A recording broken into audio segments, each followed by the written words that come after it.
Hey BookTube, it's Tara, and I want to say to all of my new subscribers, thank you for subscribing and watching. And to all of my old subscribers, thank you for continuing to watch. So this is Friday Reads. It's been a little bit since I posted one, but since the beginning of June, since we're mid-month in, I'll just go over the books that I've completed thus far, what I think of them, what I'll be reading this weekend, and do the usual.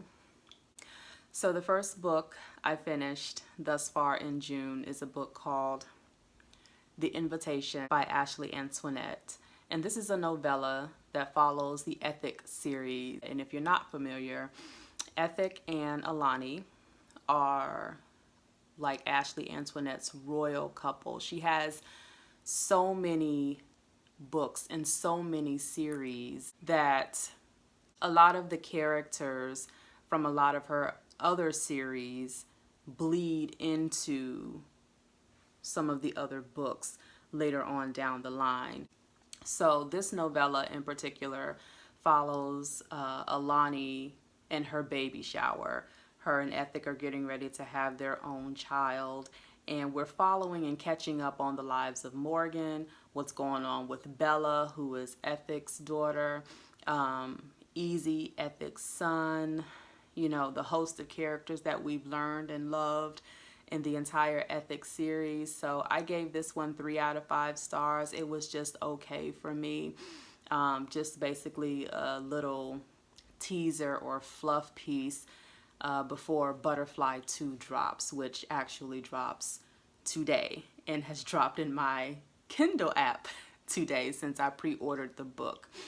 And the Butterfly series is a spin-off from the Ethics series because in Butterfly we're following Ethic's daughter Morgan and navigating her life as a new mother of twins, her youthfulness and trying to figure out her relationships with men, the silly choices that she's making in life.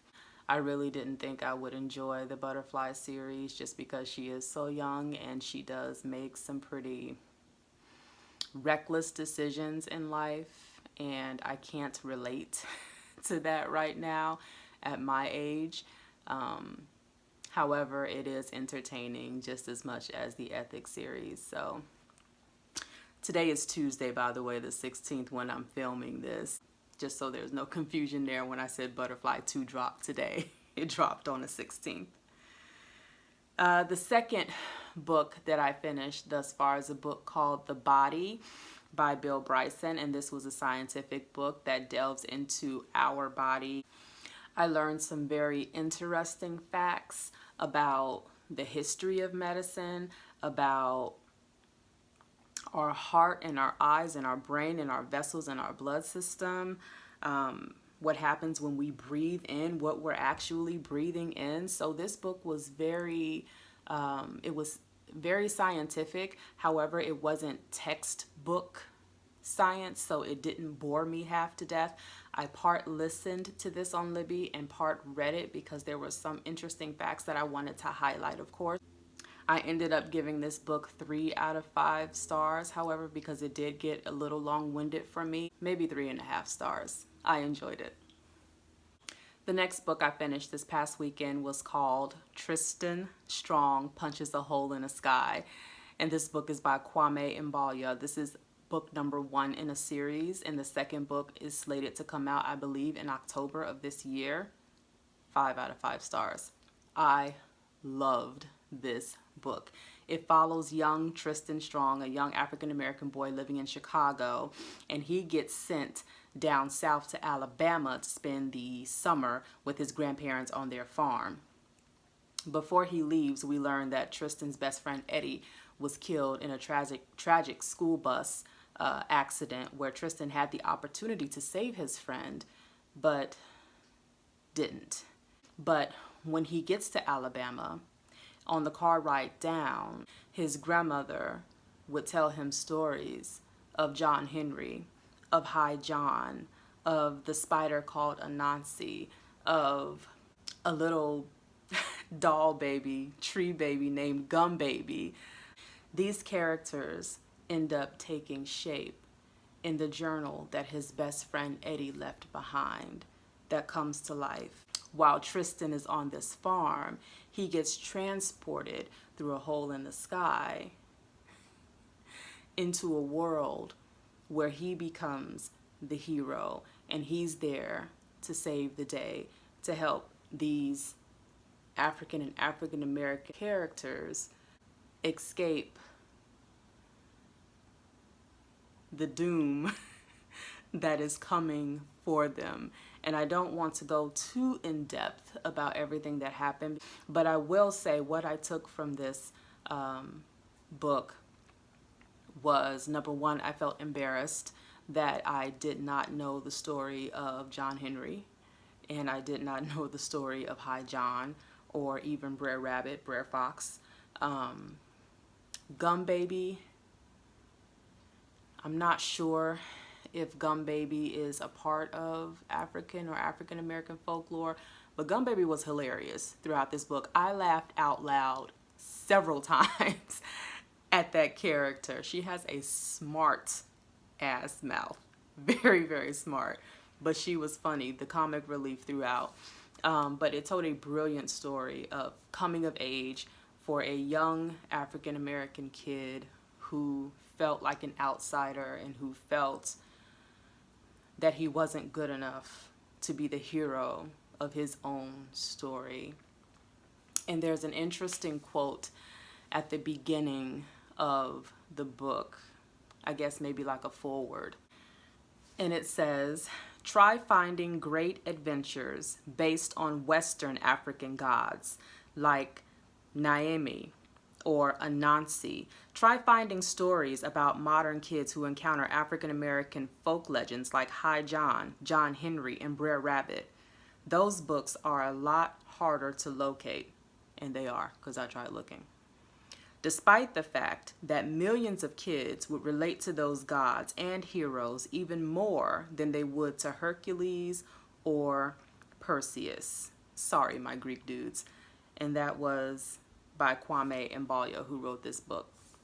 So again, excellent book. I loved it. It was funny. Told a very excellent story about a young boy from Chicago down in Alabama. I related to it on several facets, obviously because I'm African American. I will definitely be checking out book 2 when it drops and trying to check out more or see what I can find on John Henry, on Brer Rabbit, on High John, and some of the other African American heroes that I learned about in this book.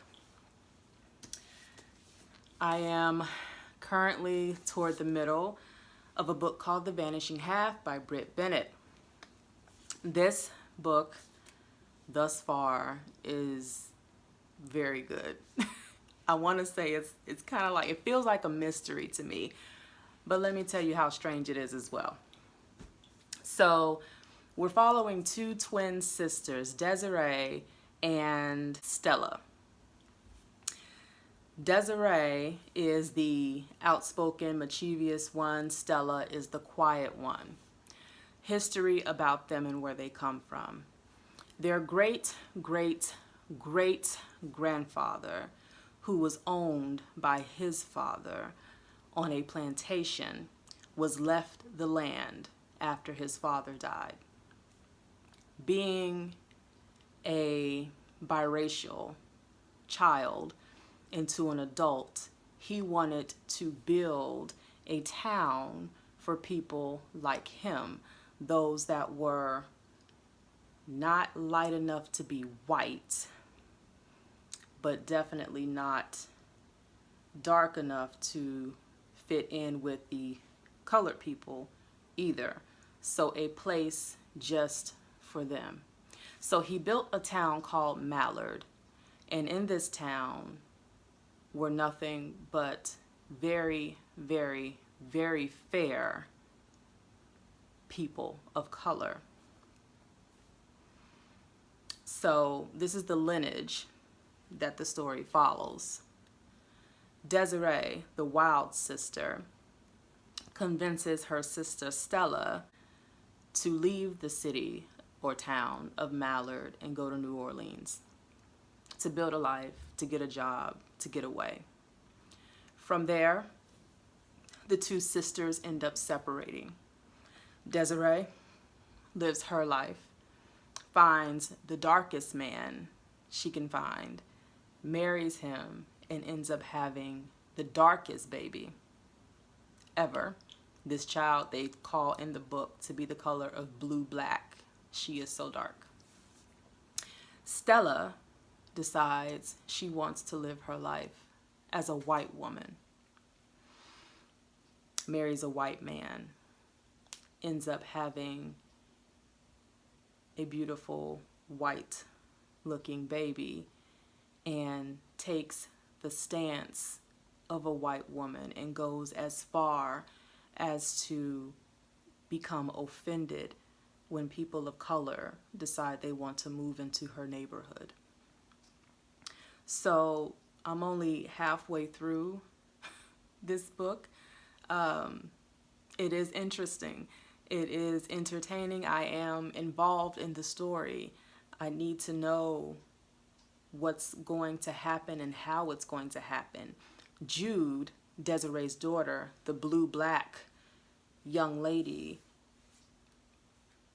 has decided to take it upon herself at the age of 17, 16, 18, something like that. I think she's a teenager about to go to college, to find her sister Stella, because Stella just dropped off the map. She completely disassociated herself from her family, from Mallard. She is, for all intents and purposes, a white woman in this book and is living her life as such. And I'm at the part now where I think the gig is up, but we'll see, because I still have a lot more to go. So it's really good thus far. I couldn't imagine. I'm reading this book and I'm thinking, how? How is this possible, and why would you do this? But this is a different time. You know, this book is, based in 1950s, 1960s time era. So completely different mindset back then. But good thus far. I am still also reading Conjure Women by Afia Atalora. Hope I pronounced that right. I've been reading this for a minute just because it starts off slow, and anything that starts off slow for me is hard for me to build momentum to continue to read it. But it follows two timelines, one during slavery, one post-slavery.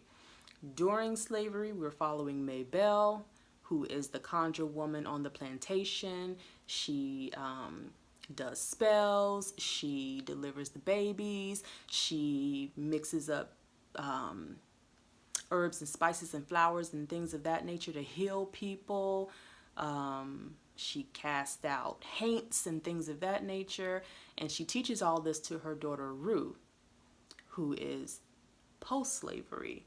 And Rue has taken on the position of being the conjure woman post-slavery, but now that the plantation is no longer run by white people and the African Americans have built the town of their own, they decided that this witchcraft is evil and they no longer want Rue delivering their babies or healing the sick.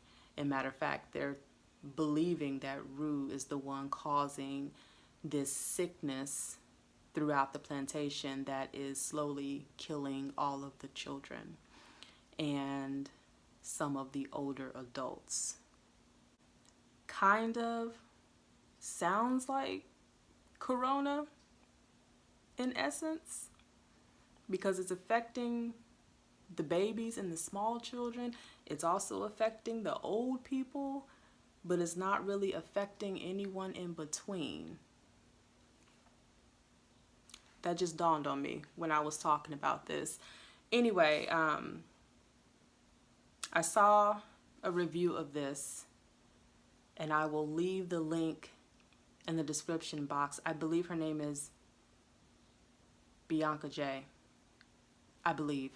And she raved about this book. So it does get better from what I understand. It is starting to pick up some. Hopefully I'll get it done soon. That's all I have as far as my Friday reads for this particular video. So thank you guys for watching, and thank you for subscribing and commenting, and let me know what you'll be reading this weekend, and I will see you in the next one. Take care.